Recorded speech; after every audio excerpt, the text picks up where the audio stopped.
aqui então com o nosso grande Alexandre Uehara. Ele é fundador e head de inovação da Innovate Mindset and Strategy.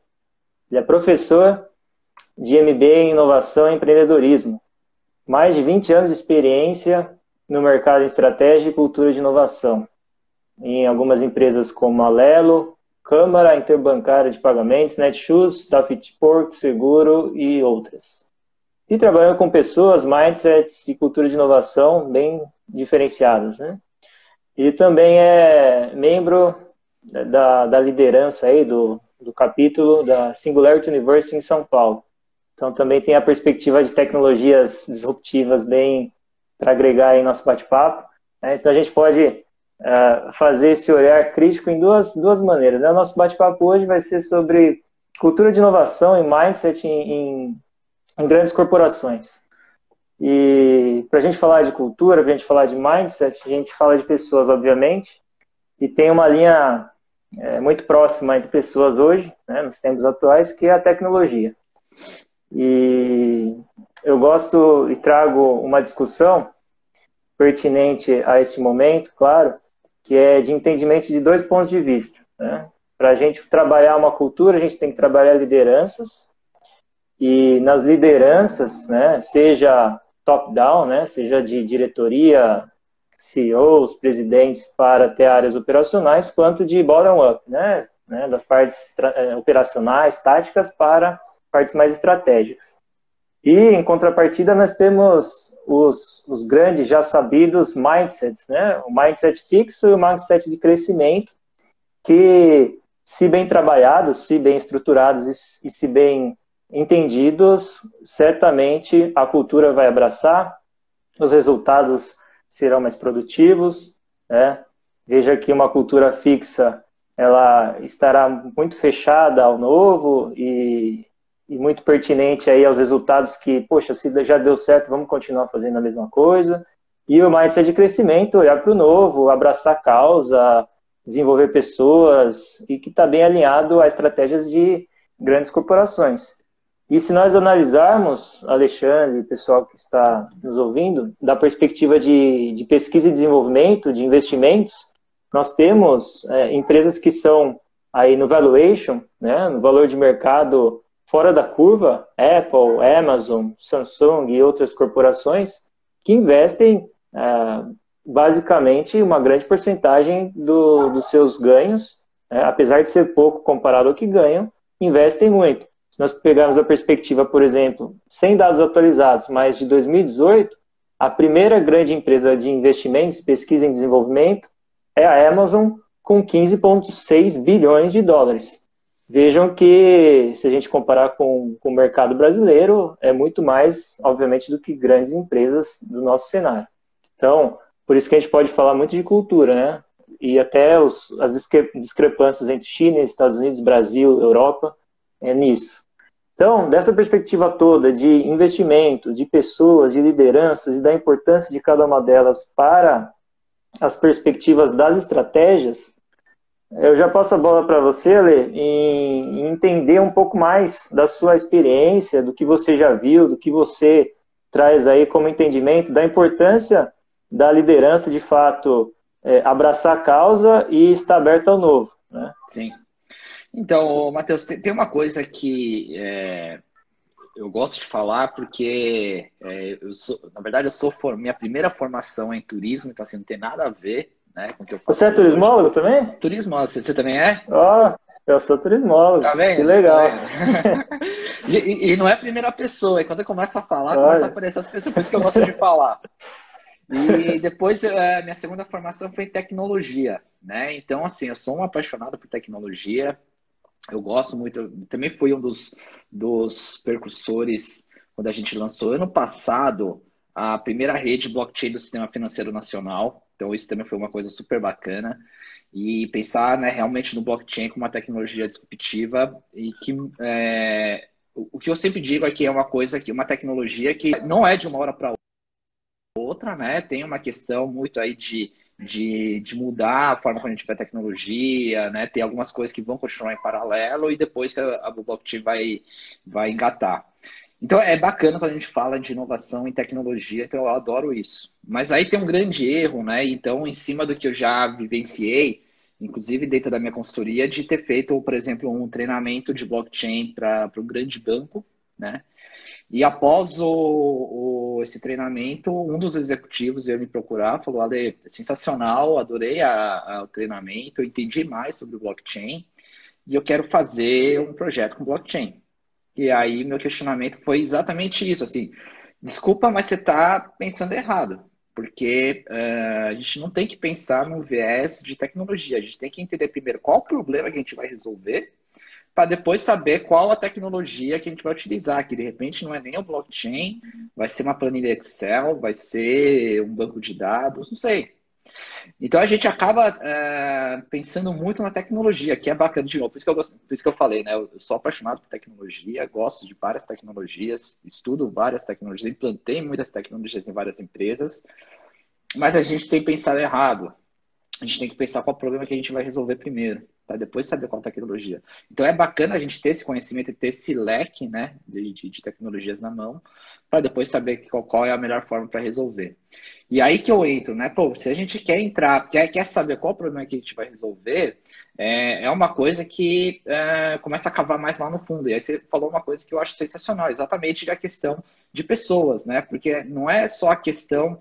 E aí uma coisa também que eu tenho vivenciado bastante no mercado é que, assim, os executivos, né, eles contratam, sim, que seja uma consultoria ou alguém para ajudar com a estratégia de inovação, porque eles sabem que eles precisam inovar, senão vai acabar morrendo, né? Então, o executivo, ele tem essa consciência.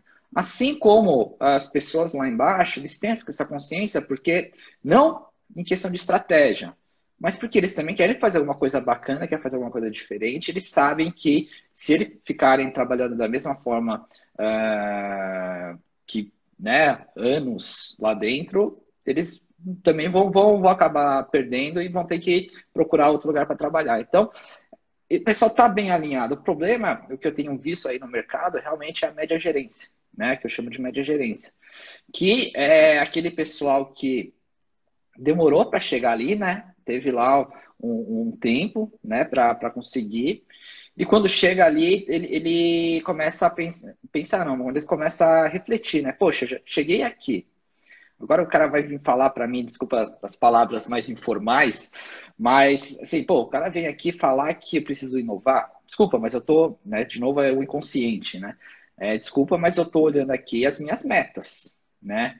A inovação não vai ser uma coisa dentro da meta deles se não for algo, né, já... Porque hoje a gente vê assim, muitas empresas com áreas de inovação, que também daqui a pouco a gente vai falar sobre isso. E eu tenho as minhas ressalvas, já criei várias áreas de inovação em várias empresas, mas tem algumas ressalvas aqui. Mas a área de inovação é quem está olhando inovação. Só que os executivos falam, não é para todos. Pô, todo mundo tem que inovar aqui dentro. Eu concordo plenamente. Mas se o cara está focado lá na meta, poxa, inovação vai ficar para o segundo plano. Se ele tem algum incêndio para apagar no dia a dia, pô, inovação vai ficar em segundo plano. Então, aquela média gerência é aquele pessoal que realmente a gente tem que trabalhar, porque não é a questão da meta. Sim, né? Eu já trabalhei no mercado corporativo, poxa, com certeza a gente tem que olhar para a meta ali, porque vai vir lá nosso PLR lá no final do ano, no começo do ano que vem. Mas a gente tem que olhar também assim a médio e longo prazo como os executivos olham, né? Porque senão, de repente até a área pode morrer, né? Porque quanta coisa que a gente está vivendo hoje em dia que não é só a empresa, né? De repente é a área que ele está trabalhando, de repente é o emprego dele também que vai morrer, que não vai existir mais. Então, muita coisa é preciso ser trabalhado dentro das empresas e principalmente com as pessoas. Eu achei legal que você pontuou isso. A gente está falando de grandes corporações. Sim. A grande dificuldade, obviamente, das pequenas e médias é incorporar o dinheiro de caixa, o fluxo de caixa, né, para as operações. Então, a inovação, basicamente, fica para segundo plano. Agora, se a gente pega um olhar de grandes corporações, eu acho que, falando da cultura, já trazendo um pouco da cultura para nós brasileiros, né, de imediatismo, até para uma geração que está entrando no mercado também, que eu gosto de chamar muito, e já fiz esse confronto de bate-papo na sessão anterior com outro profissional, de falar das questões das gerações no ambiente de trabalho. Então, Acho que, como a gente está num ambiente agora de gerações que são basicamente 3 ou 4 gerações no mesmo espaço, né? Vai chegar a 5, competências, tá? Vai chegar a 5, olha só. Então, imagina o confronto de... Confronto, no certo sentido, obviamente, é bom, mas para a empresa querendo resultados e talvez esses, digamos que a gente fala muito e escuta muito os mimimis, né, dos processos, você tem que entender os padrões do mercado, entender se faz sentido para você e bota para frente, né? E acho que essa visão estratégica a longo prazo tende a ver bem basicamente da maneira com que a gente é ensinada, né? E as gerações vão passando uma para as outras, e aí o desenvolvimento do pensamento é aplicado nas empresas e na sociedade. Então, partindo do pressuposto que você disse aí de pensamento a longo prazo, em relação a resultados, eu puxo o gancho para a gente comentar e fazer o olhar crítico em relação ao que está acontecendo no momento atual, que são empresas que querem ser inovadoras e querem instituir, né, diretorias com gestão ágil dentro das empresas. E acham que é a melhor maneira, porque uma está fazendo, está dando certo, né? E colocam lá suas áreas de inovação, alocam pessoas que nunca trabalharam com isso, ou que já trabalharam de certa maneira, mas não entendem a maneira com que é isso, né? Então, existem alguns pilares para o mindset e para a cultura de inovação, né? O primeiro momento é entender o que é e criar uma estratégia e criar dentro da cultura organizacional isso embedado, né? Intrínseco à empresa. E algumas empresas já têm um esqueleto tradicional e de fato sofrem. O segundo é, obviamente, criar um pool de pessoas, né? Uma comunidade que vá disseminar essa cultura dentro da corporação e vai criar os engajamentos, né, as articulações entre outras pessoas, e aí criando essa robustez dentro da empresa, com intraempreendedorismo, até com outras vertentes, né? Então aí vem programas de inovação dentro da empresa, hackathons e outros modelos de eventos.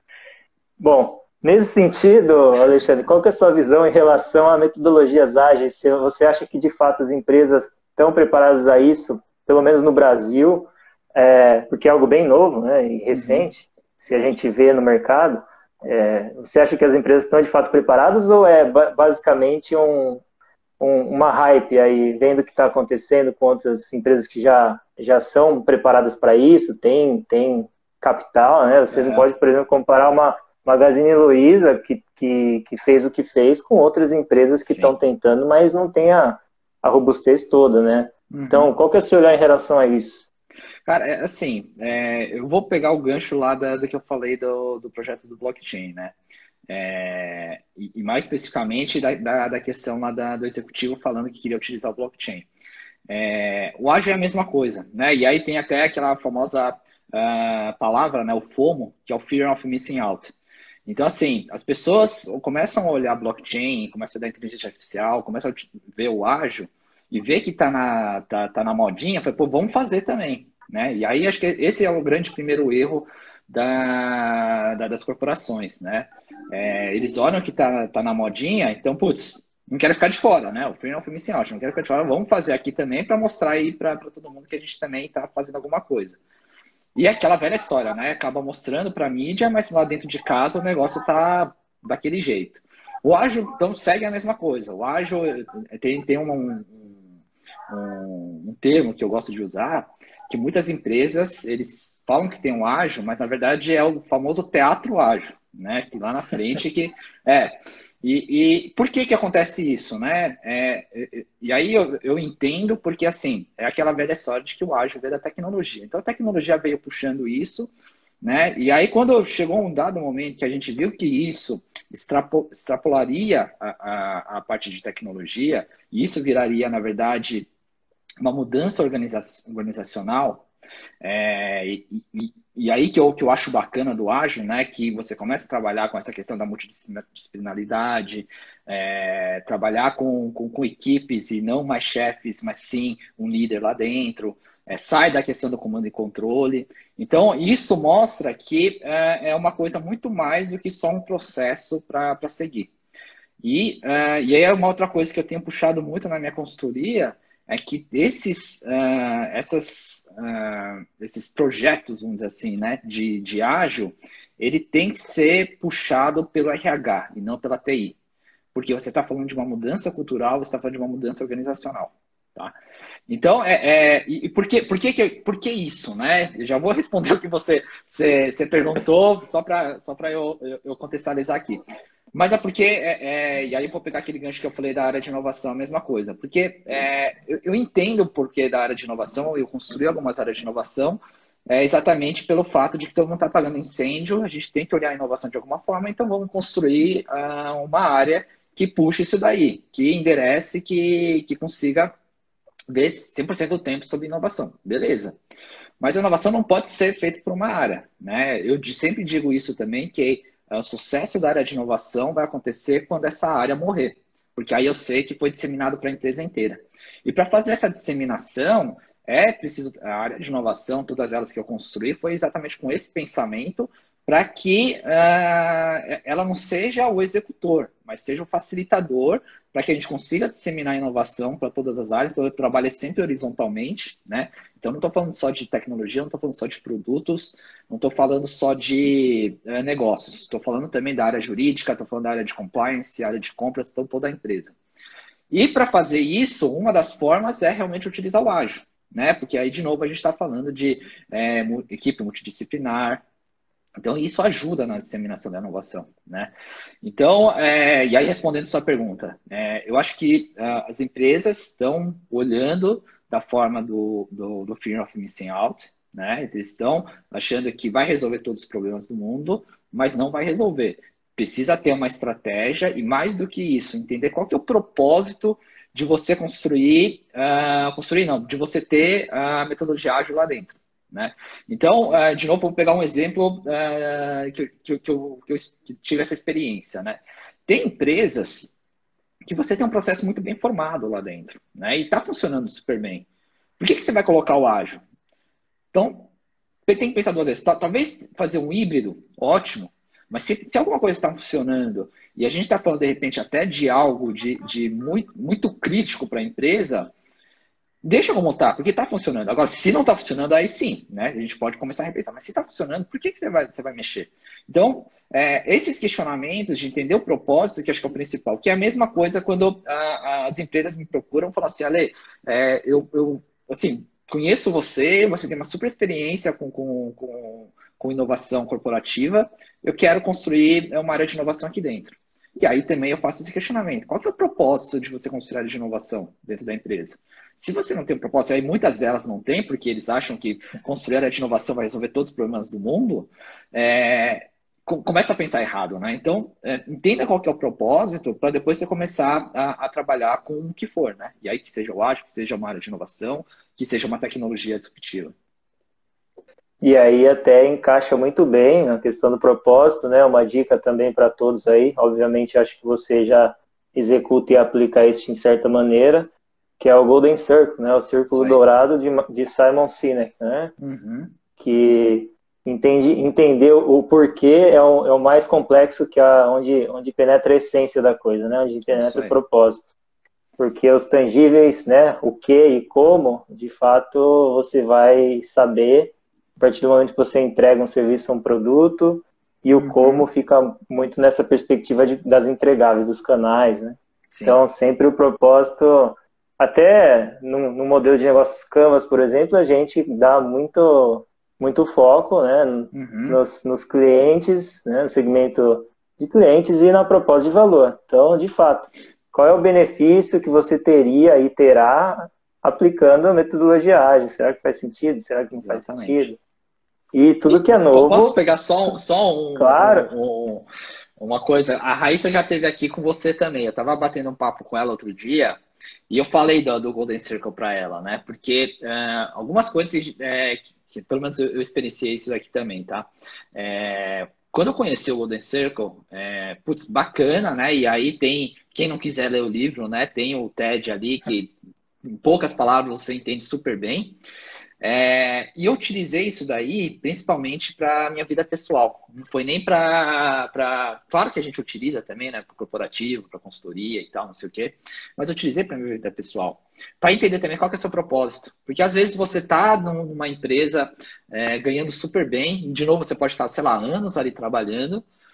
Mas será que está alinhado com o seu propósito? Né? E você tem que fazer esse questionamento também. Né? A gente fala muito de propósito, até parece, eu gosto de falar que às vezes tem muitas buzzwords, né? Que a gente acaba falando, que se a gente for colocar lá numa lista de bingo, a gente faz um bingo muito fácil. O propósito é uma delas. Mas é bacana quando a gente pensa no propósito, né? E eu fiz uma mudança muito grande na minha carreira. Não digo nem mudança, tá? Na verdade, eu encontrei uma coisa muito alinhada com o meu propósito e pensando no Golden Circle que, assim, por exemplo, eu estou aqui com você porque assim, eu adoro disseminação de conhecimento. Eu não gosto de prender todo o conhecimento que eu tenho e ficar só para mim. É uma coisa assim que eu gosto. Então, seja aqui contigo, seja numa palestra, seja num workshop, seja dando aula. E a aula surgiu exatamente por isso. A partir do momento que eu entendi um pouco qual que é o meu propósito, e eu já estava conversando com algumas instituições, estava conversando com alguns professores, e eles estavam falando, por que você não dá aula e tal, não sei o quê. Cara, casou. E aí, hoje, se eu estou dando aula no MBA, é porque, assim, é uma coisa que eu gosto, né? É uma coisa que faz muito bem para mim. E eu até digo mais, né? Quando eu estava no meio corporativo, né? Eu trabalhava, né? Head de inovação de uma grande empresa, estava com todos os meus problemas, todos os finais de semana tomadas, mas à noite era aquele momento que eu dava aula e eu me questionava, né? Toda vez que eu entrava na sala de aula, eu me questionava. Eu falava assim, cara, por que eu estou fazendo aqui? Estou super cansado, estou estressado, eu podia estar descansando. E eu me questionava. Só que aí quando eu saía da aula, eu falava, putz, eu não sei por que eu me questionei, porque é um negócio que é minha válvula de escape, é uma coisa que eu gosto. Então, independente Claro que, né, a gente não vai ser hipócrita aqui de falar que a gente faz isso de graça, né? Tem algumas coisas sim que a gente faz com muita boa vontade. Eu tenho muitas coisas que sou voluntário, né? Até na questão de ensinar. Tem muitos workshops nesse momento de pandemia que eu faço, mas a aula no MBA, claro que é uma coisa que eu recebo também, né? Mas é uma coisa que, assim, eu vou super coração aberto. Eu não tenho nenhum problema quanto a isso, né? Sim, tenho muitas turmas e, assim, eu abro meu WhatsApp para todos os alunos. Então, imagina se todos os alunos vierem conversar comigo todo dia. São mais nem vou chutar aqui, mas vou chegar a 100 e poucos alunos no MBA que eu dou aula. Mas eu gosto, entendeu? Eu falo para eles, podem me chamar porque eu gosto de passar o conhecimento. É só para falar do Não, foi ótimo. Foi ótimo esse gancho. Porque a Raíssa esteve aqui também, então... Sem dúvida. Foi ótimo esse gancho e eu até aproveito para fazer um jabá que eu criei um curso de autoconhecimento e utilizo ferramentas da gestão e da administração aplicadas a nível pessoal. Então, esse Golden Circle, que é o Golden Circle You que eu uso, né? O Golden Circle você, no caso, é uma ferramenta que eu utilizo nesse curso. Então, já fechando aí essa questão. Eu estava comentando em relação ao medo, da perspectiva do novo, né? Tudo que é novo, a gente tem as barreiras, criam-se as barreiras e a gente tende a ser desafiado a sair da zona de conforto, né? Então, justamente por isso, acho que o desenvolvimento das pessoas é um fator relevante para a cultura de inovação e para o mindset de crescimento aplicado às empresas. E esse desenvolvimento tem que ser contínuo, né? Acho que a gente falou um pouco aqui, mas acho que é bom pontuar que muitas empresas também têm um budget específico e falam, preciso gastar ou não sei o que vai acontecer. Então, pega lá, contrata algum serviço e vê no que vai dar. Só que não está alinhado, basicamente, ao que ela faz, as estratégias que realmente a empresa necessita, né? Então, eu gostaria que você comentasse um pouco disso, dessa perspectiva de desenvolvimento das pessoas. Será que, de fato, as empresas estão investindo realmente nas pessoas ou é algo maquiado para que, de fato, o financeiro dê o ok para o final do ano também passar limpinho tudo? Ou as empresas, em termos gerais, do que você já viu, o que você tem visto no mercado em si, do que você acredita? Eu posso dizer, assim, observando a realidade, principalmente nos dias atuais, que realmente está difícil, né?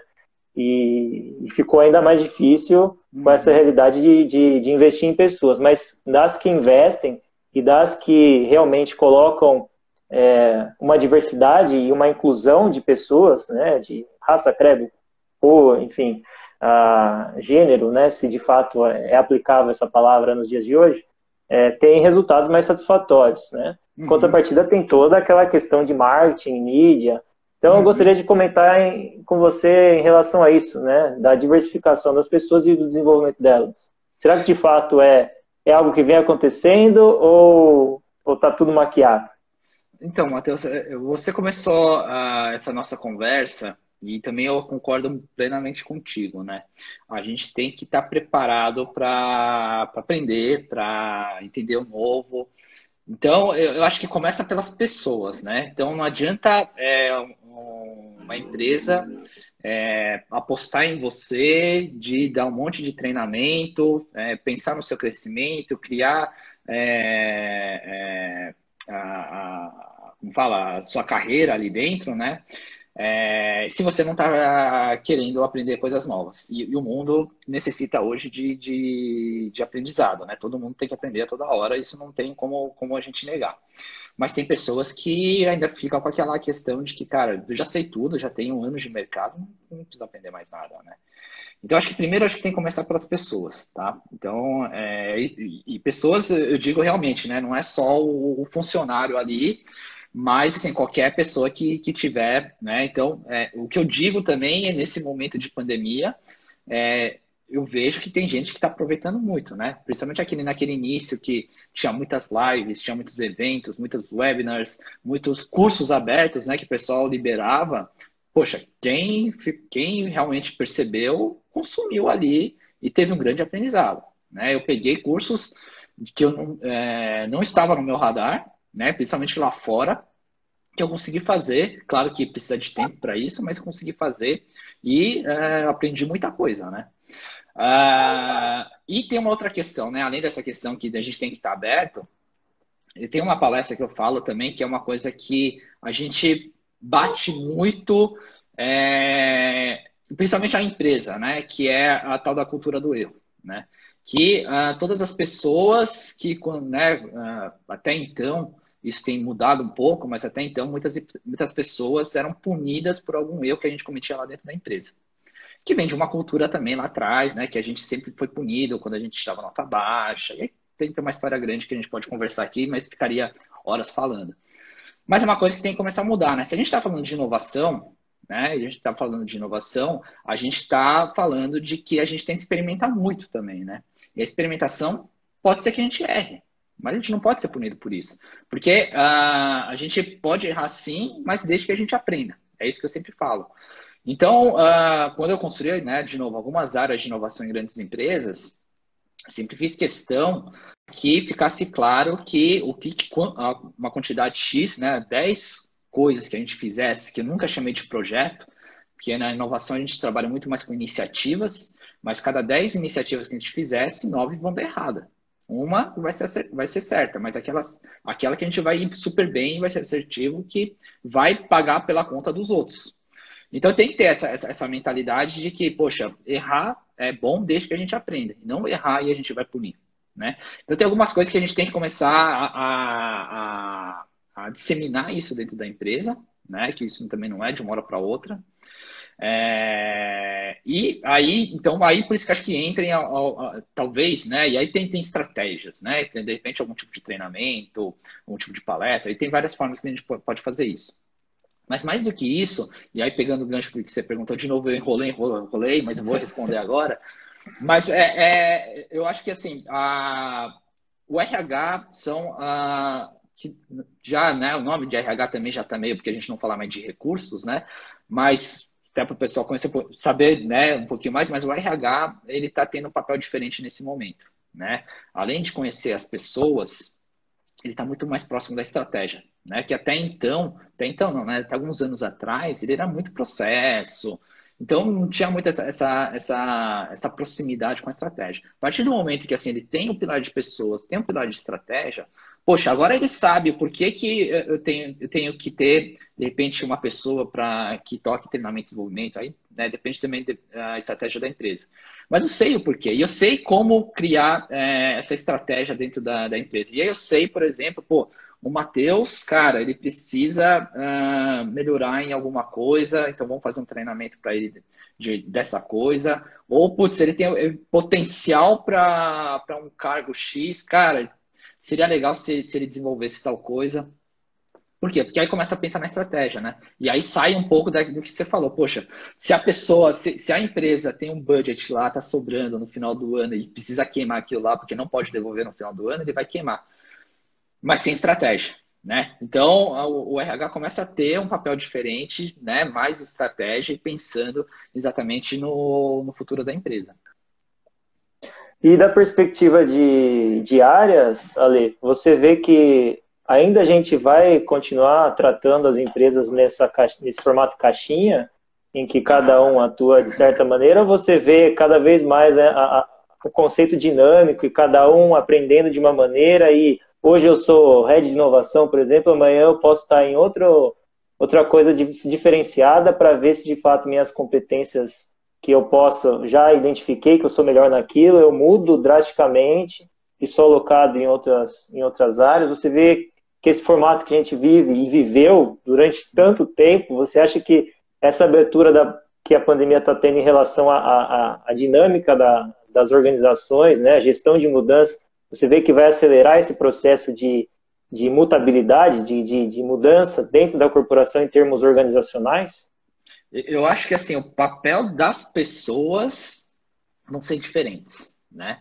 Então, eu acho que não vai chegar nesse shift grande de uma hora para outra, né? Porque eu acho que a questão vai ser exatamente o que a gente estava conversando agora há pouco, né? As pessoas vão começar a entender qual que é o propósito, né? De cada um. A partir dela, ela vai saber o que ela está fazendo lá dentro da corporação. Porque hoje a gente, né, a gente falou aqui, por exemplo, agora das 5 gerações, né?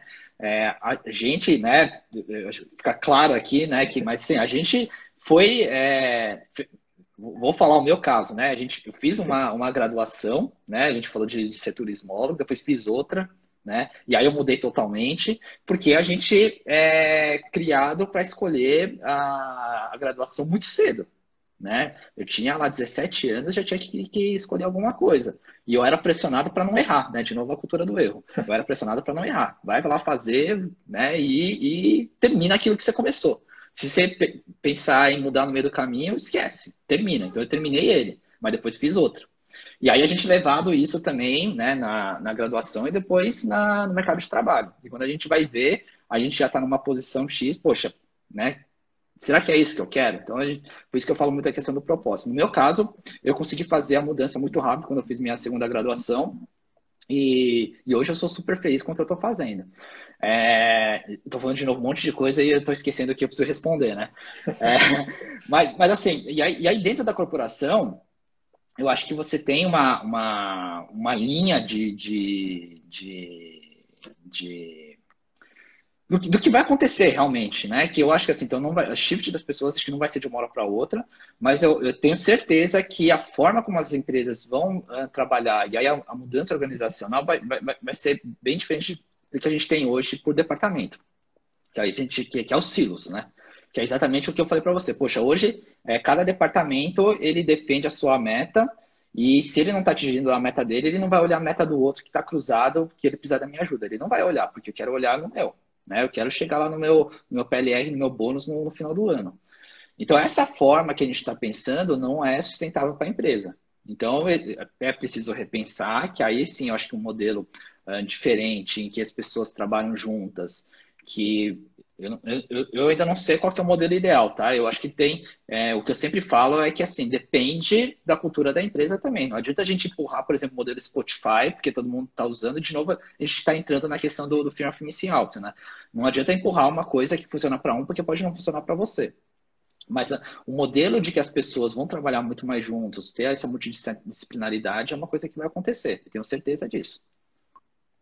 E eu volto a pontuar o que eu disse também, acho que é bem pertinente falar, que se a liderança não tiver engajada, se quem realmente toma as decisões não tiver engajado nisso, nesse pensamento de que, de fato, estar aberto aos erros faz o processo acontecer e que um acerto vai pagar por todos os erros e até mais, né?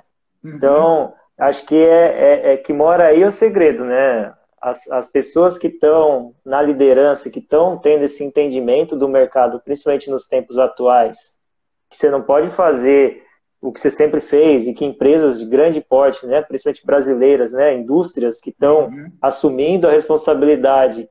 Obviamente tem as questões mercadológicas, né, de branding e de ficar bem com o público, mas que se adaptaram a, por exemplo, fazer as face masks, né, as máscaras de proteção, ou fazer álcool gel, e não estavam no core business delas. Então, claro, você tem essa perspectiva de sustentabilidade, de olhar para uma marca de uma outra maneira, mas você também vê empresas que, poxa, eu abraço a causa e vamos fazer diferente porque é o momento.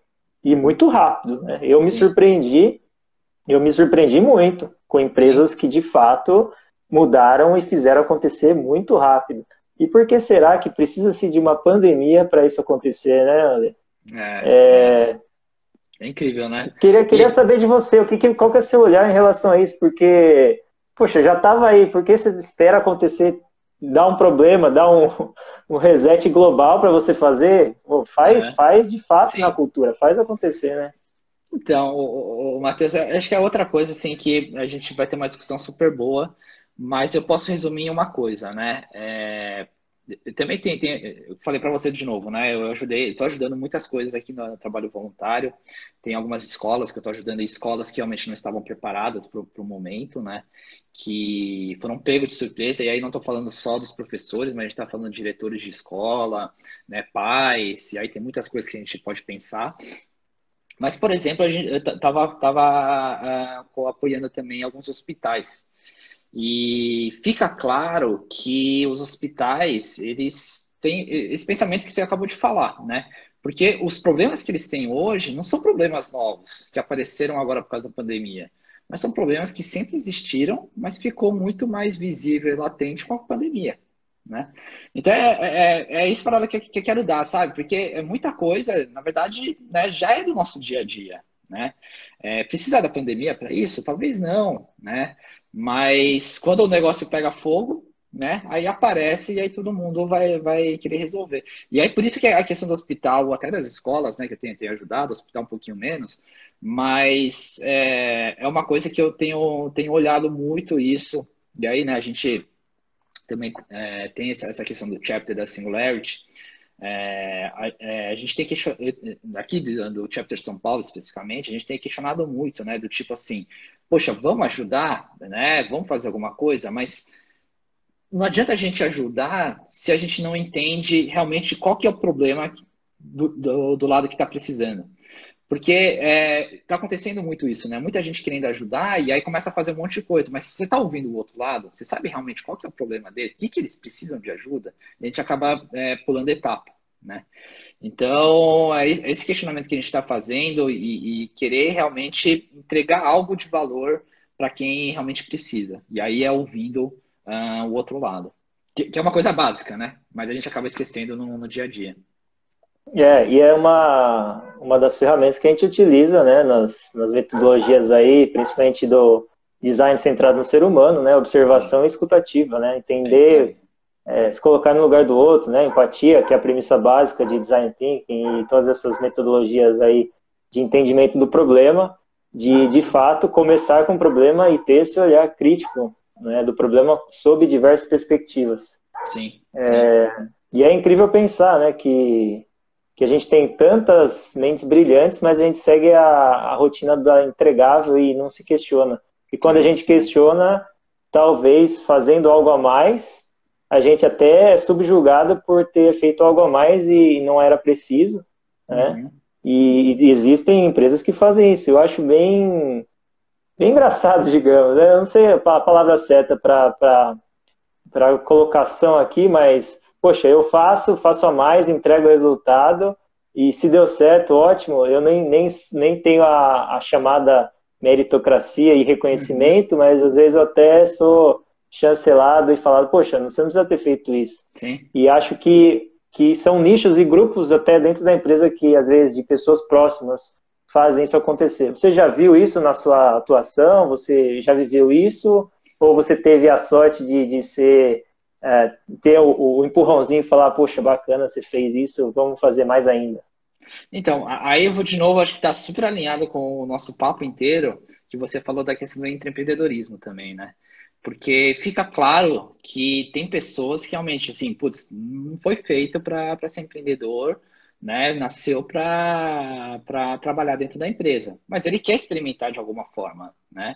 E aí o empreendedorismo acaba acontecendo isso. E aí, por isso que eu digo assim, poxa, tem gente que não nasceu para ser empreendedor, mas consegue fazer isso dentro da empresa e pode sim, né? E aí, de novo, né? Com a questão da cultura do erro, né? Que a pessoa não vai ser punida, mas poxa, ele pode experimentar bastante, que ele vai conseguir aprender com isso, que a empresa vai ganhar com isso também. Então, não adianta, né? De novo, aquela coisa meio boba, né? Assim, para quem está aqui nesse meio, eu sempre falo isso também. A gente a gente tem trabalhado e vive numa bolha, né? Isso não tem como negar, porque assim, se a gente sai do nosso ciclo aqui de pessoas, muita coisa que a gente está falando, o pessoal, né, se perde, não entende. É porque a gente vive realmente numa bolha. Mas aquela questão do Google, né, de dar aqueles 20% para a pessoa fazer projeto pessoal e tal, não sei o quê, e também eu tenho minhas críticas que depende também da empresa, depende da cultura, mas é um pouco disso, né? De que a levar coisas que de repente, né, você é super criativo lá dentro, você consegue fazer coisas, mas não tem tempo, não tem espaço para demonstrar. Às vezes não é nem tempo, né? É o espaço para demonstrar. E aí é preciso realmente algum tipo de incentivo para que as pessoas consigam pensar de outra forma e poder ajudar a empresa de alguma forma. E aí que eu acho que pode. E tem vários casos, tá? Eu acho que uma das coisas que eu vou te dizer, tá, Matheus? Até para dar um exemplo. Eu acho que tem a questão de você incentivar para as pessoas darem ideias, de fazer coisas novas, mas não dê o retorno financeiro para a pessoa. Né? Essa é a minha maior crítica. Eu gosto quando você dá algum outro tipo de benefício, né? Que seja do tipo assim, cara, você fez uma coisa super legal, que não precisava ter pensado, mas, putz, isso aqui vai de repente virar um produto novo na empresa, sei lá, um produto novo. Mas, cara, você vai trabalhar agora nesse produto. Você não era, mas, cara, eu vi que você é bom nisso. Ou do tipo assim, já aconteceu isso comigo, tá? A gente fez um mini hackathon, vamos dizer assim, tá? Também tenho minhas críticas para hackathon, mas a gente fez um mini hackathon. E a premiação foi, cara, vai nem sei se eu posso, acho que aqui pode falar, né? Mas a gente já feito lá com a IBM, então vai passar um mês lá dentro da IBM, incubado para prototipar o que você pensou ali. Cara, é uma premiação super legal. Pô, motiva o cara, então não precisa ser dinheiro. Sim. Então é isso que eu penso muito. Acho que você tem outras formas que você pode engajar as pessoas e ter essa continuidade, não é só aquele momento, né? Legal. A gente tem uma pergunta aqui do Ale, também, seu Xará, ele até É o comentou aqui. Xarazão. O Xará tá em todas, cara. Ele comentou em relação à transformação digital, né? A força, o que as empresas estão fazendo acontecer. A gente falou um pouco desse hype, né? Também relacionado à transformação digital, que está muito intrínseco hoje, né? Nas empresas.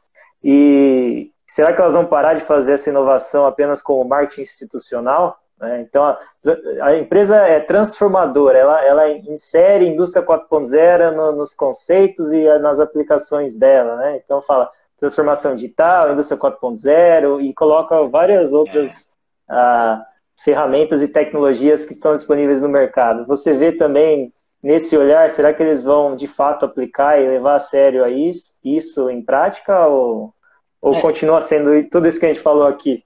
Eu acho que, de novo, é a questão do propósito, né, cara? Assim, a partir do momento que você sabe qual que é o propósito de inovação, e é uma das matérias que eu dou na MBA, falando de inovação, né? E eu falo, e eu faço os alunos escreverem, né? Qual que é o propósito de inovação?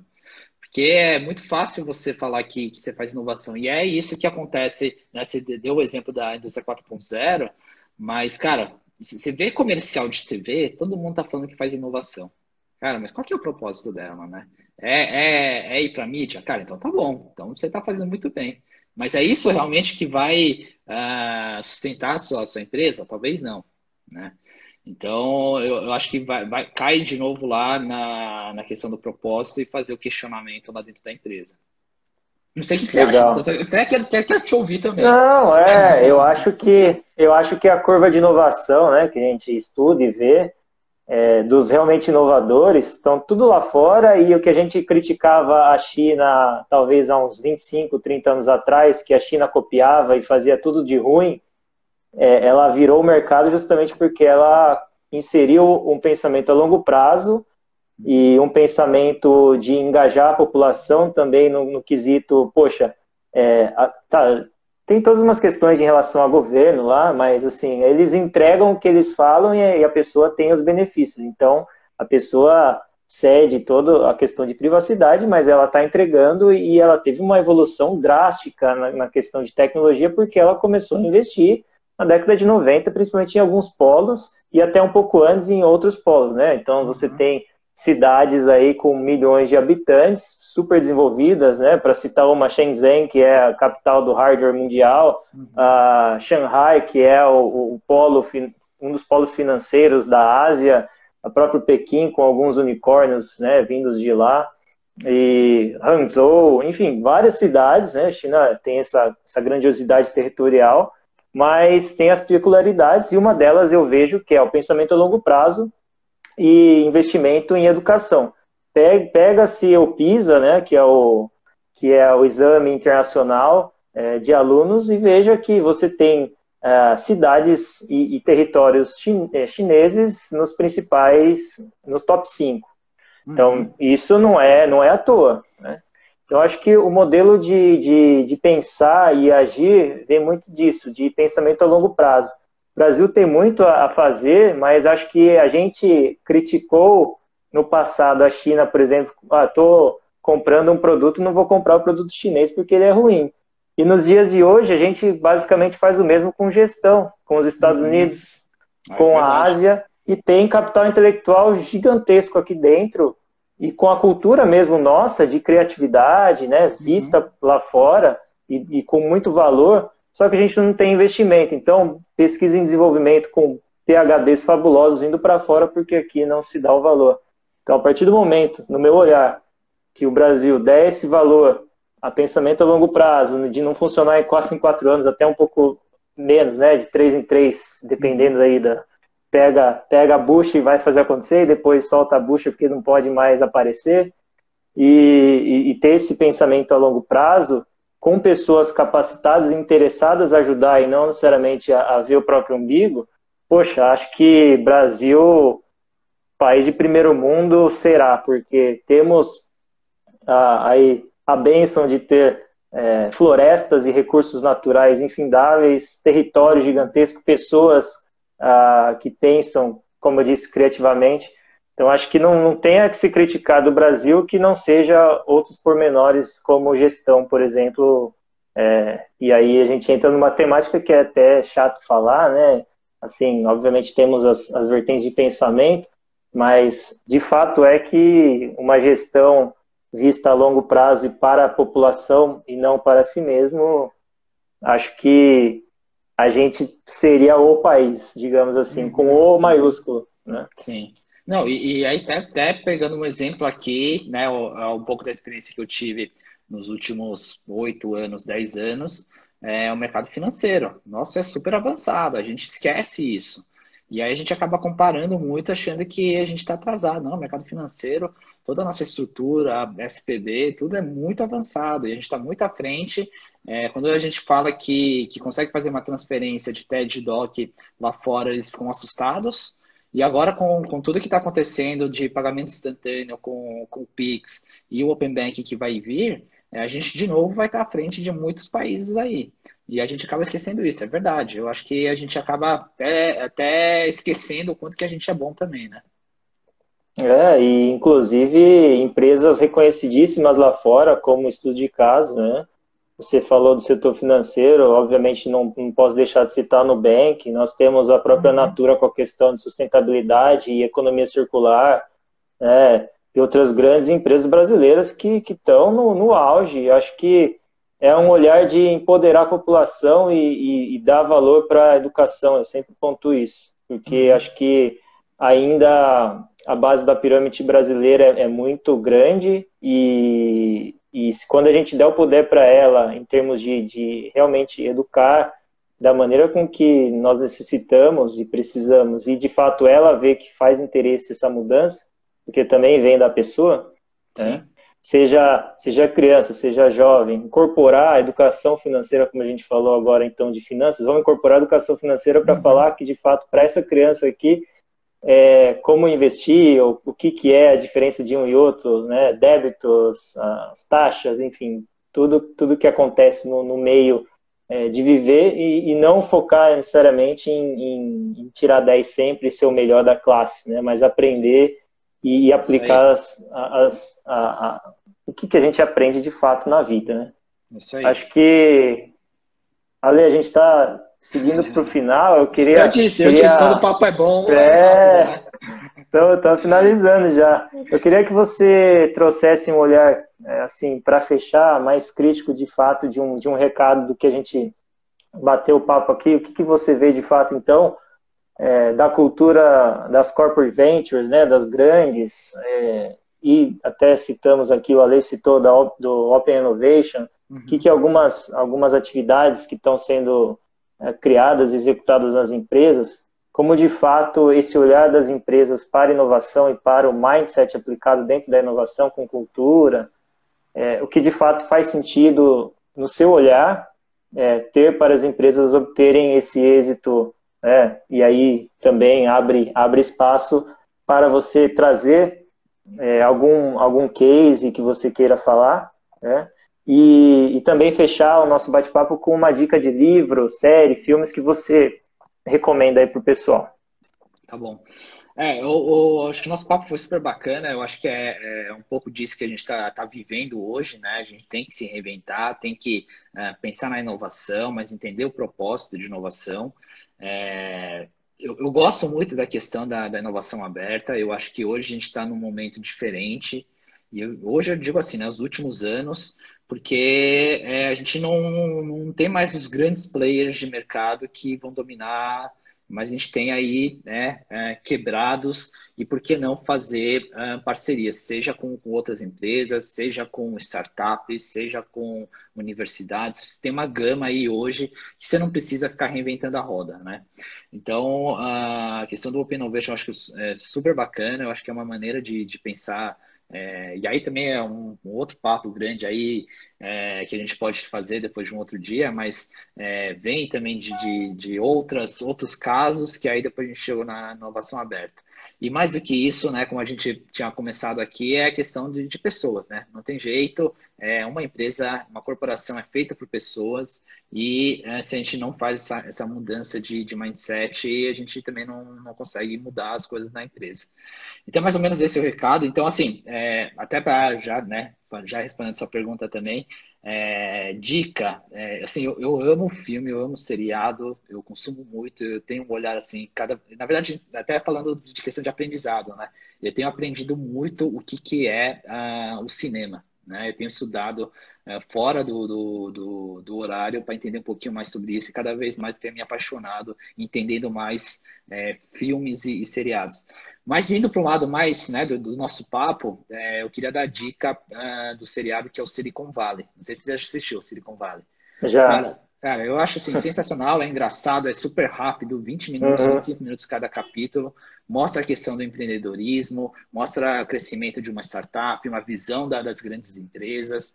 Eu acho que, assim, você consegue matar, acho que, como ele terminou, acho que foram 5 temporadas, ou 6, eu não lembro agora, mas você consegue matar isso aí rapidamente em um final de semana, cada temporada em um final de semana, então você consegue fechar com o seriado inteiro.